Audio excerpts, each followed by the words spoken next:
بسم اللہ الرحمن الرحیم۔ کتنی پر اسرار ہوتی ہے وہ شدتیں جو ہمیں تہجد تک کھینچ لاتی ہے۔ تیرے کن پر یقین ہے اس لیے میری دعاؤں کا سلسلہ قائم ہے ابھی تک، اور جانتے ہو سکون کیا ہے؟ اپنے رب سے اکیلے بیٹھ کر گفتگو کرنا، اور پتہ ہے محبت کیا ہے؟ نماز سے کسی کو تہجد پر لے آنا۔ ایک درد بھری رات اللہ کے روبرو بیٹھ کر گزار دی جائے تو زندگی کی باقی راتیں جاگ کر گزارنی نہیں پڑتی۔ جب تمہیں کوئی امید نظر نہیں آتی تو وہ تمہیں تہجد کی لگن لگا دیتا ہے اور ایک نئی امید جگا دیتا ہے۔ تمہیں کیا لگتا ہے جب رات سونے کے لیے بنائی گئی ہے اور ہر شخص سکون کی نیند سو رہا ہے تو کیا وہ تمہیں بلا وجہ جگائے ہوئے ہے؟ نہیں، یہ تڑپ اللہ نے پیدا کی ہے۔ ہر چیز نصیب کا حصہ ہے، پھر چاہے غم ہو یا خوشی۔ ہم سوچتے ہیں کہ ہم خود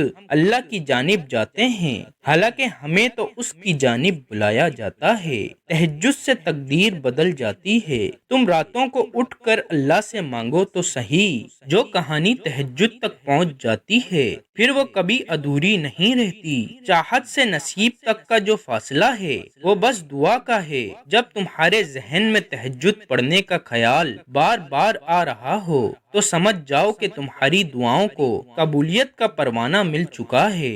تمہاری دعائیں قبولیت کا درجہ پا چکی ہیں۔ تم بس دعا مانگو، باقی اس پر چھوڑ دو۔ کیا پتا اسے تمہارا مانگنا اتنا پسند ہو کہ وہ تمہیں اور سننا چاہتا ہو۔ اللہ سے دعا ہے اس رمضان المبارک کے صدقے تمہاری ادھوری دعائیں قبول فرمائے اور کن کو فیکن میں بدل دے۔ آمین۔